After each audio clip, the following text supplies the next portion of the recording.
जय श्री हरि। हर हर महादेव। आज हम सुनेंगे कामिका एकादशी व्रत कथा। हिंदू पंचांग के अनुसार प्रत्येक माह में 2 एकादशी पड़ती हैं। इस दिन भगवान विष्णु की पूजा की जाती है। मास के दोनों पक्षों की 11वीं तिथि को एकादशी से नाम से जाना जाता है। सावन मास के कृष्ण पक्ष 11वीं तिथि को कामिका एकादशी कहते हैं, जो कि आज है।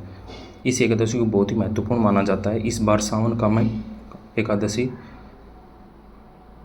इस दिन पड़ रही है। इस व्रत में भगवान विष्णु की विधि विधान से पूजा की जाती है। इस व्रत का सच्चे मन से पालन करने पर व्यक्ति के सभी पाप नष्ट हो जाते हैं। सावन कृष्ण पक्ष की एकादशी को कोई कामिका एकादशी कहा जाता है। इस दिन भगवान विष्णु की पूजा की जाती है, आपको पता ही है। इसका पालन करने से व्यक्ति के पापों का नाश हो जाता है। कि कामिका एकादशी व्रत का प्रभाव मन और शरीर पर सीधा पड़ता है। ऐसी मान्यता है कि एकादशी का व्रत विधि विधान से रखने पर प्राणी सभी दुखों से मुक्त होता है। और आज 31 जुलाई है, इसलिए आज के दिन ही ये एकादशी बनाई जा रही है। और ये क्यों खास है?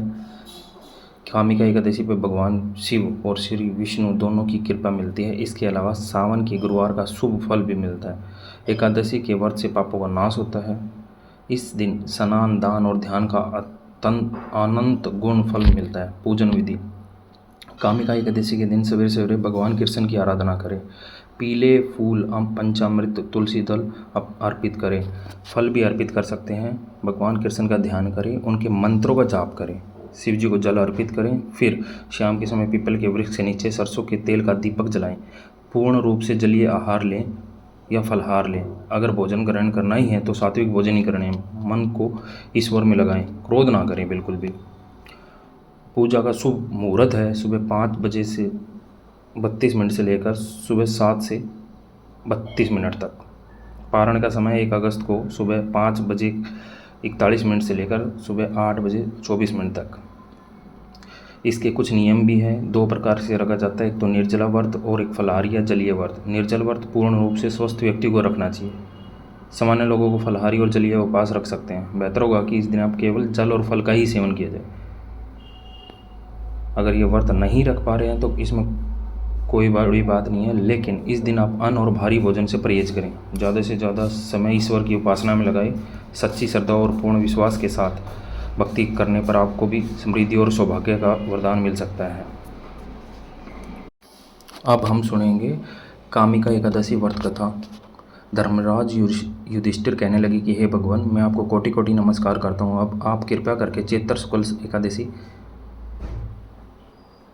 श्री कृष्ण जी कहने लगे, हे धर्मराज, यही प्रश्न एक समय राजा दिलीप ने गुरु वशिष्ठ जी किया था। जो समाधान उन्होंने किया मैं सब तुमसे कहता हूँ। प्राचीन काल में भोगीपुर नामक एक नगर था। वहाँ पर अनेक ऐश्वर्यों से युक्त पुंडरीक नाम का एक राजा राज्य करता था। भोगीपुर नगर में अनेक अप्सरा, किन्नर और गंधर्व वास करते थे। उनमें से एक जगह ललिता और ललित नाम के 2 स्त्री पुरुष अत्यंत वैभवशाली घर में निवास करते थे। उन दोनों में अत्यंत स्नेह था, यहाँ तक कि अलग अलग हो जाने पर वो दोनों व्याकुल हो जाते थे। एक समय पुंडरीक की सभा में अन्य गंधर्वों सहित ललित भी गान कर रहा था। गाते गाते उसको अपनी प्रिय ललिता का ध्यान आ गया और उसका स्वर भंग होने के कारण गाने का रूप बिगड़ गया। ललित के मन में भाव जानकर कारकोट नामक नाग ने पद भंग होने का कारण राजे से कह दिया। तब पुंडरीक ने क्रोध पूर्वक कहा कि तू मेरे सामने गाता हुआ अपनी स्त्री का स्मरण कर रहा है, अतः तू कच्चा मांस और मनुष्य को खाने वाला राक्षस बनकर अपने किए कर्म का फल भोग। पुंडरीक के श्राप से ललित उस क्षण महाकाय विशाल राक्षस हो गया। उसका मुख अत्यंत भयंकर, नेत्र सूर्य चंद्रमा की तरह प्रदीप्त, मुख से अग्नि निकलने लगी। उसकी नाक पर्वत की कंदरा के समान विशाल हो गई और गर्दन पर्वत के समान लगने लगी। सिर के बाल पर्वतों पर खड़े वृक्षों के समान लगने लगे। भुजाएं अत्यंत लंबी हो गई। कुल मिलाकर उसका शरीर 8 योजन के विस्तार में हो गया। इस प्रकार राक्षस होकर वह अनेक प्रकार के दुख भोगने लगा। जब उसकी प्रियतमा ललिता को यह वृत्तांत मालूम हुआ तो उसे अत्यंत खेद हुआ और अपने पति के उद्धार का यत्न सोचने लगी। वह राक्षस अनेक प्रकार के घोर दुख सहता हुआ अपने घन वनों में रहने लगा। उसकी स्त्री उसके पीछे पीछे जाती और विलाप करती रहती। एक बार ललिता अपने पति के पीछे घूमती घूमती विंध्याचल पर्वत पर पहुंच गई, जहाँ पर श्रृंगी ऋषि का आश्रम था। ललिता शीघ्र ही श्रृंगी ऋषि के आश्रम में गई और वहाँ जाकर विनीत भाव से प्रार्थना करने लगी। उसे देखकर श्रृंगी ऋषि बोले कि हे सुभगे, तुम कौन हो और यहाँ किस लिए आई हो? ललिता बोले कि हे मुने, मेरा नाम ललिता है। मेरा पति राजा पुंडरीक के श्राप से विशाल गए राक्षस हो गया। इसका कुछ मुझको महान दुख है, उसके उद्धार का कोई उपाय बतलाइए। श्रृंगी ऋषि बोले, हे गंधर्व कन्या, अब चैत्र शुक्ल एकादशी आने वाले है, जिसका नाम कामदा एकादशी है।